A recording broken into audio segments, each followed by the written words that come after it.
Убавото некои знаат да го чуваат. Потврда е паркот на фармацијата во Штип. Секојаш пазиме да не фрламе отпадоци, мислам пазат на тоа, не оштетуваат ништо. И чуваме како не.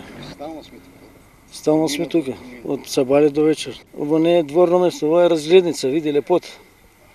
Цвекиња, такви паркови ретко да има во Штип. Фактот дека самите жители го направија паркот, докажува дека тие сами се грижат и после една година, откако сето ова е направено, можеме да видиме дека паркот на фармацијата останува еден од најубавите паркови во општина Штип. Тоа е позитивен пример како локалната самоуправа заедно со жителите на селбата може да направат и уредат еден убав парк. Целиот парк е зачуван во неговата форма како што го направивме. Цветните аранжмани кои се направени овде со различни цвекиња, од хризантеми, од други растенија кои ги има овде, покажуваат дека ова населба навистина е препородена.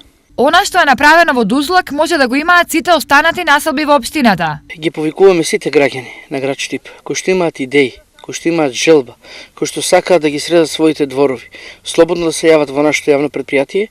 Ние на сите ќе излеземе во пресред, ќе обезбедиме материјал се што е потребно за да урбано го средиме дел од прадивните згради. Останатите површини во градот се обврска на ИСАР.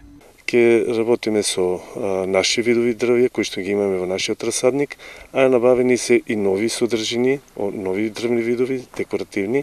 Сепак, пораката е до граѓаните на Штип дека ние во сите населби ќе се потрудиме да направиме такви паркови, каде ќе има посадено многу дрва, ќе има зелени површини, но ќе има и многу цвекиња. Ќе имаме и урбана опрема. Ќе има места и за децата, и за пензионерите, и за младите. Желбата ни е и пораката е да тоа го сочуваме. граѓанската грижа и одговорност почна од паркот на фармацијата, но не треба и не смее да заврши тука.